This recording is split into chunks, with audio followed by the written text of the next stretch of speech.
Welcome back, beer tubers. Time to take a look at another beer from Almanac, and this is their Heirloom Pumpkin Barley Wine. So this is a big beer. Got to try it when I was out in GABF. It's 12.8%, 50% ale brewed with pumpkins aged in Brandy barrel, and 50% ale brewed with spices. So it's a blend of two different beers. One's spice, one's not. One has pumpkins, went in barrels, the other did not. So cool kind of concept with it.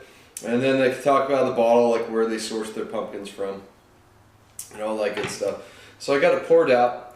Kind of what you expect to see in a pumpkin ale. It's like a dark orange into like light red color. The head's fairly wide on there. Not much of a head. Definitely some alcohol legs. Good carbonation on the beer.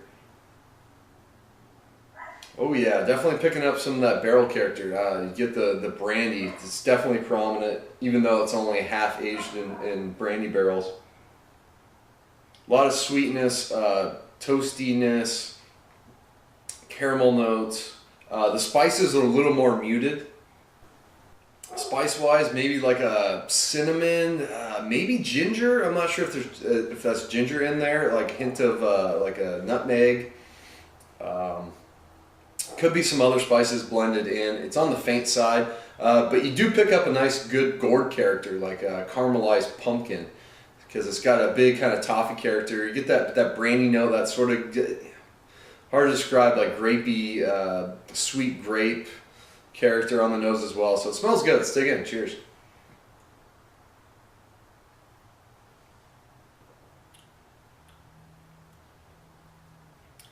Yeah, that's nice. Alcohol's really well hidden on the beer. It wasn't really picking up any in the nose. First taste, not really picking it up. It's got some big sweetness, but it's not overly sweet. It dries out on the back end nicely. I would say if you're a fan of the pumpkin ales that rely heavily on the spices, you might be disappointed with this beer. They spiced it as more of a subtle background nuance to the beer.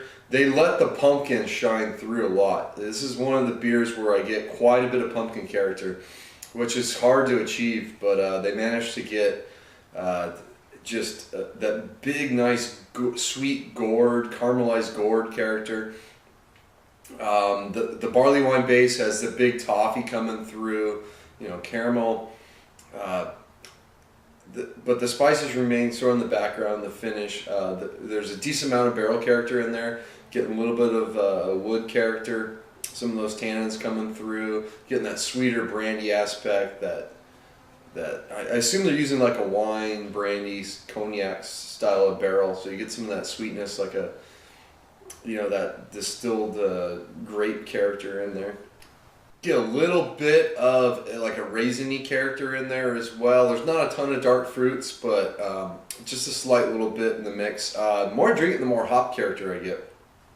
And I think that's really helping the beer keep it balanced. I'm not sure kind of what hops. It's not like very citrusy, more like kind of earthy, slightly piney, like grassy hop character. Get that on the finish as well. It helps dry out the beer and balance the beer out. Because overall, even despite the alcohol, it's a very nicely balanced beer. It's not overly sweet. The spices and the hops kind of work together. I'm assuming the help and the wood character help balance out the beer from the big sweet brandy character and the big like toffee caramel notes. So it's a nice beer, but just a warning: if you're more into the spicier, you know, with those typical pumpkin spices, you might be a little disappointed with this. I like it because I can taste a lot of the pumpkin in the beer.